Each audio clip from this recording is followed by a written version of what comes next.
Hi friends, இப்போ மீன் குழம்பு எப்படி வைக்கிறதுன்னு பார்க்க போகிறோம். அதுக்கு தேவையான பொருள் என்னென்னு பார்த்துக்கலாம்.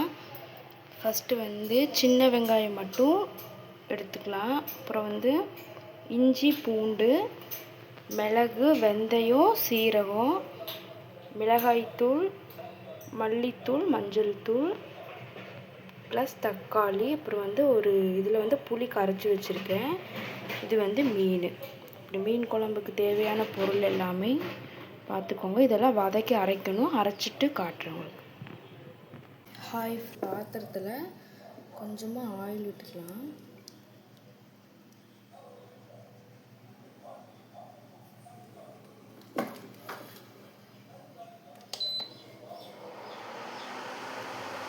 இது எண்ணெய் சூடானதும் நாம் இங்கே எடுத்து வச்சுருக்க வெந்தயம், சீரகம், மிளகு இது மூணையுமே இதில் ஆட் பண்ணிக்கலாம்.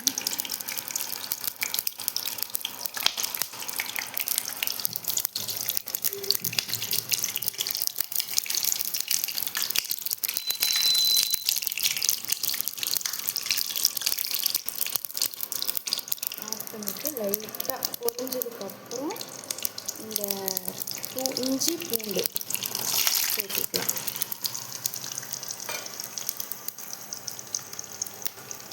சரியான பொருள் எடுத்து வச்சுருந்தோம். அதில் சீரகம், வெந்தயம், மிளகு, இது அப்புறம் இஞ்சி, பூண்டு எல்லாம் போட்டு நல்லா கொஞ்சம் பொன்னிறமாக வதக்கலாம்.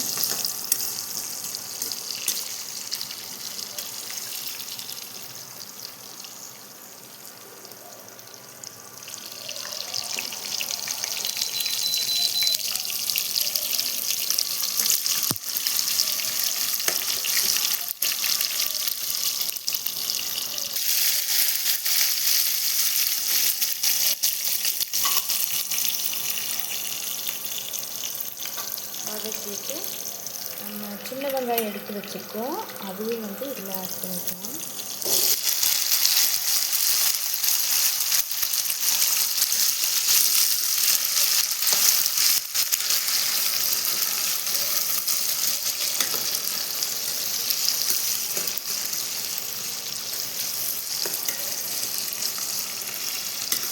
இதுவுமே நல்லா பொன்னிறமாக வரணும். இந்த வெங்காயம் வந்ததுக்கப்புறம் பார்க்கலாம்.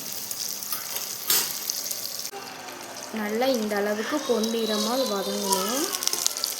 வதக்குனதுக்கப்புறம் நம்ம கட் பண்ணி வச்சுருக்க தக்காளி இதில் சேர்த்துக்கலாம்.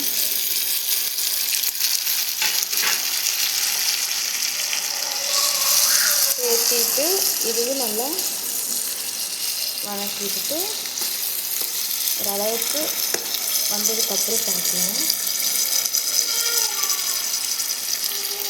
போட்டு நல்லா அரைச்சி எடுத்துக்கலாம். அரைச்சிட்டு காட்டுறேன் பாருங்கள். நம்ம யாருக்குமே இந்த தக்காளி, பூண்டு எல்லாம் வதக்கி வச்சுருக்கதை அரைக்கிறதுக்கு எடுத்து வச்சுருக்கோம்.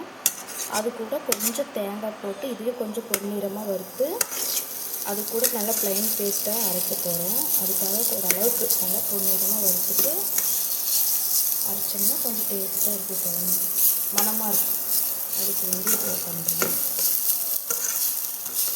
இதை நல்லா பொன்னிறமாக வறுத்துட்டு நம்ம வதக்கி வச்சுருக்க தேங்காவும் இதில் மிக்ஸ் பண்ணிவிட்டு யார்கிட்டையும் நம்ம எடுத்து வச்சுருக்க மல்லித்தூள், மஞ்சத்தூள், மிளகாய்த்தூள் இது எல்லாமே இதில் போட்டு இதையும் அரைச்சிக்கலாம். இது கூட சேர்த்து அரைக்கணும். மசாலாவை இது கூடயே போட்டு நல்லா அரைச்சிட்டு காட்டுறேன் உங்களுக்கு. ஹாய் ஃப்ரெண்ட்ஸ், இந்த அளவுக்கு நல்லா ப்ளைன் பேஸ்ட்டாக அரைச்சி எடுத்து வச்சுக்கோங்க. எடுத்து வச்சுட்டு அடுப்பு ஆன் பண்ணிவிட்டு கொஞ்சமாக ஆயில் விட்டுக்கலாம். கொஞ்சமாக ஆயில் விட்டு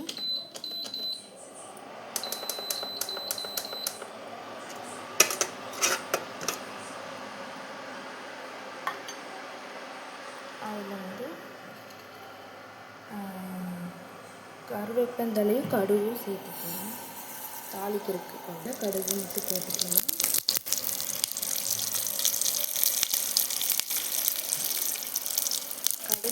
பொரிஞ்சதுக்கப்புறம்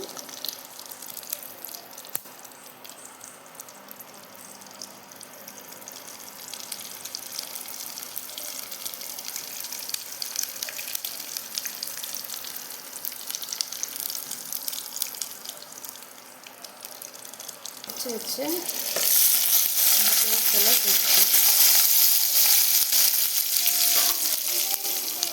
தக்காளி தேங்காய் பூண்டு இந்த மசாலா அரைச்சி வச்சு அப்படியே அதில் சேர்த்துக்கலாம்.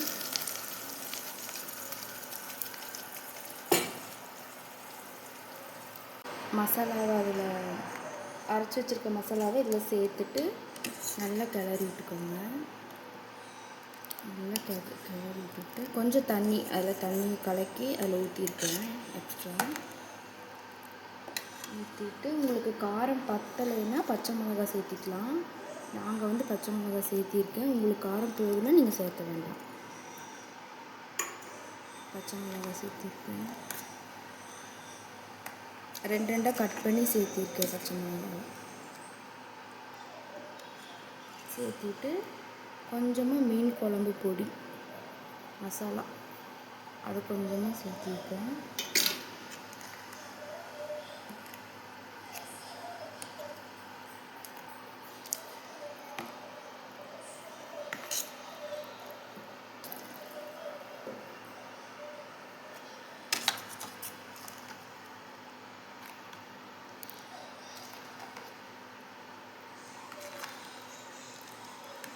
அவ்வளோதான். இதை நல்லா மூடி வச்சுக்கலாம். குழம்பு கொதிச்சதுக்கப்புறம் தான் நம்ம மீன் போடணும். கொதிச்சதுக்கப்புறம் புளி கரைச்சி ஊற்றி நல்லா மூடி வச்சுட்டு குழம்பு கொதிக்கும்போது மீன் போட்டுக்கலாம். போடும்போது காட்டுறேன் உங்களுக்கு.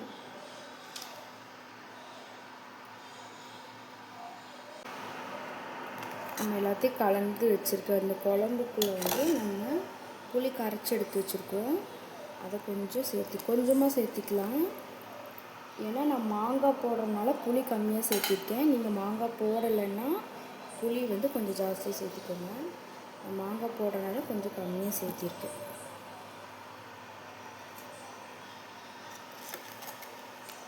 மாங்காய் போட்டு கொஞ்சமாக புளி ஊற்றி நல்லா கிளறி மூடி வச்சிடலாம். இந்த குழம்பு நல்லா கொதிக்கும்போது தான் நம்ம மீனை போடணும். மீன் போட்டு கொத்தமல்லி போட்டு நம்ம மூடி வச்சிடலாம். ஃபஸ்ட்டு வந்து இது நல்லா மூடி வச்சிடலாம். தேவையான அளவு உப்பு சேர்த்துக்கோங்க.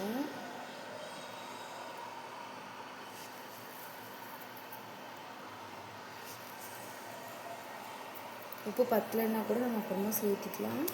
கொஞ்சம் அளவாக சேர்த்துக்கலாம்.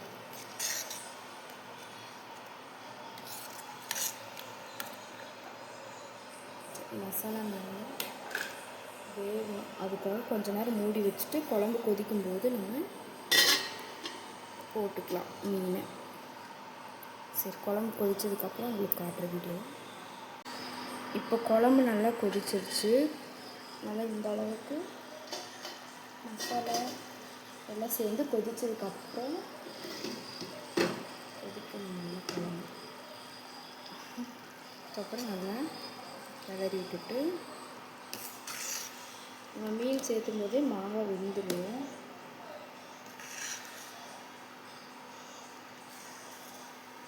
நல்லா இந்த அளவுக்கு குழம்பு கொதிச்சதுக்கு அப்புறம் தான் மீன் போடணும். ஃபஸ்ட்டே மீன் போட்டால் மீன் உடஞ்சிரும். நம்ம எடுத்து வச்சுருக்க மீனை வந்து இதில் சேர்த்திக்கலாம்.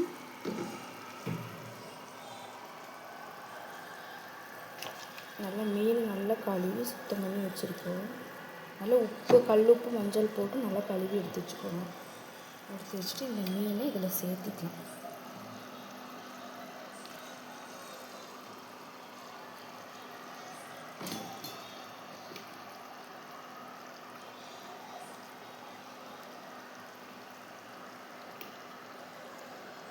கொஞ்சமாக மத்தி மீனும் கிடச்சிது, அதையும் இதில் சேர்த்திருக்கேன். பாறை மீனும் மத்தி மீனும் சேர்த்திருக்கேன். நீங்கள் எந்த மீன் வேணாலும் சேர்த்துக்கலாம். சேர்த்துட்டு மீன் பொரிக்கிறதுக்கு கொஞ்சம் எடுத்து வச்சுருக்கீங்க. பொரிக்கிறதுக்கு வேண்டி எடுத்து வச்சுருக்கேன். அப்புறம் கிளறி விடக்கூடாது. மீனை லைட்டாக போட்ட உடனே இது பண்ணணும். ஒரு 10 நிமிஷம் கழித்து இப்படி பண்ணிங்கன்னா மீன் உடஞ்சி வந்துடும். அதனால் அப்படி லைட்டாக கலக்கி விட்டுட்டு நம்ம எடுத்து வச்சுருக்க கொத்தமல்லி வந்து சேர்த்திக்கலாம். கொத்தமல்லி இலையை நல்லா சேர்த்துட்டு உங்களுக்கு எந்த அளவுக்கு வேணுமோ அந்த அளவுக்கு சேர்த்துக்கோங்க. நான் கொஞ்சம் நிறையவே சேர்த்துவேன்.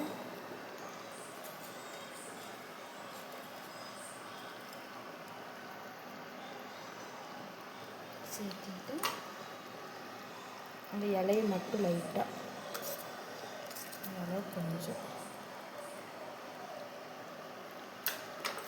மீன் கலக்கவே கூடாது, அப்படியே மூடி வச்சிடலாம். வெந்துடும். ஒரு 10 நிமிஷத்தில் வெந்துடும். மீன் குழம்பு ரெடி.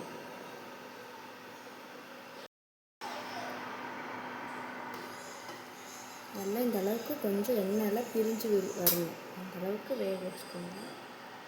கிளற வேண்டாம், மீனெல்லாம் உடஞ்சிரும். கிளறாமல் பார்த்தாலே தெரியும் மீன்லாம் நல்லா வெந்திருக்குது. இப்போ குழம்ப வந்து இறக்கி வச்சிடலாம். இதே மாதிரி செஞ்சு பாருங்கள். குழம்பு ரொம்பவே நல்லா டேஸ்ட்டாக இருக்கும். நான் இது ரொம்பவே ஸ்லோவாக தான் பேசிகிட்ருக்கேன். இதே மாதிரி செஞ்சு பாருங்கள்.